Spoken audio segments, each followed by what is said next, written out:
नमस्ते। मेरा नाम तमन्ना है, तमन्ना नेगी।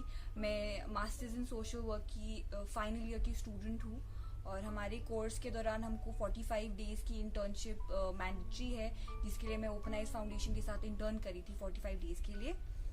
उस बीच इनके अलग अलग प्रोजेक्ट्स में मैंने इनके साथ काम किया, काम सीखा।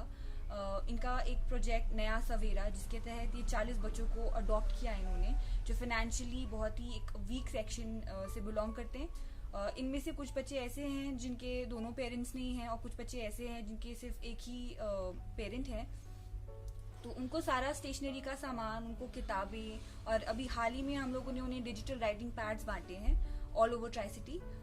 उसके अलावा हमारा एक और प्रोजेक्ट है rise women be period positive, जिसके तहत हमने उन औरतों को लोकेट करने की कोशिश की जो फिर से उसी सेक्शन से बिलोंग करती है, जिनके पास बेसिक नेसेसिटी के लिए भी इतना एक्सेस नहीं है।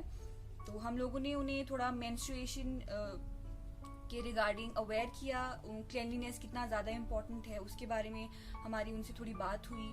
हम लोगों ने इसमें टारगेट किया था स्ट्रीट वेंडर विमेन को, जो हमारे ऑल ओवर चंडीगढ़ हम लोगों ने अलग अलग लोकेशन स्पॉट की थी। उसके अलावा एक गरीबदासपुर, मुल्लापुर, मोहाली, हम लोगों ने वहाँ स्लम एरिया में जाके औरतों के लिए इस प्रोग्राम के तहत उनको पैड्स बांटे और उनको थोड़ा अवेयर किया। और वहाँ पर जाकर जब हम लोगों ने इस चीज़ के अवेयरनेस के दौरान हम लोगों ने बच्चों की कंडीशन देखी, तो उस करके हम लोग वहाँ पर हमने एक ट्यूशन सेंटर कम लाइब्रेरी कंस्ट्रक्ट की, जो हम ही कुछ वॉलंटियर्स और जो भी संस्था के साथ जुड़े लोग उन लोगों ने हमने खुद से उसकी एक एक ईंट हम लोगों ने खुद बनाई है और हम उस पर अभी और भी काम करने वाले हैं।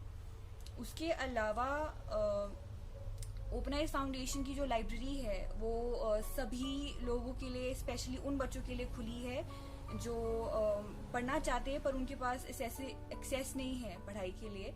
तो हम उन्हें बुक्स देते हैं, हम बुक्स इशू करते हैं उन्हें जो उनके कोर्स में इम्पोर्टेंट होती हैं।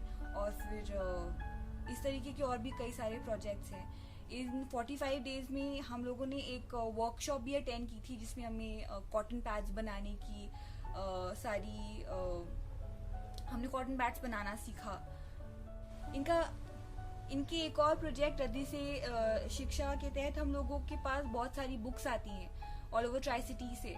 हम लोगों को अवेयर करते हैं कि उनकी कोई किताबें जो उनके पास काफ़ी वक्त से पड़ी हुई हैं, जो वो फाइनली रद्दी में दे देंगे क्योंकि वो उनके इस्तेमाल में नहीं है, हम वो कलेक्ट करते हैं। फिर हम उसको सेग्रीगेट करते हैं, कौन सी किताबें अभी भी हम इस्तेमाल कर सकते हैं, जो हम अभी भी पढ़ सकते हैं, उसको अलग करना। फिर उसको उनमें स्टिकर्स डाल के उनका रजिस्ट्रेशन नंबर, फिर उसको हम लोग कंप्यूटर में उसका डेटा फीड करते हैं। मैंने इन 45 डेज में बहुत कुछ सीखा। मैं बहुत सारी चीज़ों के लिए अंडर कॉन्फिडेंट थी। कंप्यूटर पे कुछ चीज़ें करना मुझे लगता था कि शायद मुझसे इतनी आसानी से नहीं हो पाएगा, पर मैंने यहाँ पे प्रोजेक्ट प्रपोजल बनाना सीखा, जिसमें मेरी मदद की संदीप सर ने। उसके अलावा डेटा फीड करना, उसको कैसे प्रॉपर तरीके से कहाँ पर कैसे क्या करना है, वो सब सीखा मैंने। उसके अलावा लोगों के साथ इंटरेक्शन मेरी बेटर हुई ग्राउंड लेवल पे, और हमारे ओपन आइज फाउंडेशन का सारा काम ही ग्राउंड लेवल का है। तो फिर लोगों के साथ 1-on-1 कैसे बात करनी है, उनको कैसी चीज़ें समझानी है, उनकी कोई कन्फ्यूजन है तो उसके बारे में उनको कैसे उस कन्फ्यूजन को कैसे क्लियर करना है, बच्चों को कैसे एजुकेशन के मायने समझाने हैं, औरतों को कैसे मेंस्ट्रुअल हाइजीन के बारे में अवेयर करना है, वो सब सीखा। Overall as a social worker मेरे लिए प्रोफेशनली भी और पर्सनली भी एक बहुत ही बढ़िया ग्रोथ का पीरियड रहा है यहाँ पे, और मैं बहुत खुश हूँ अपनी इंटर्नशिप से।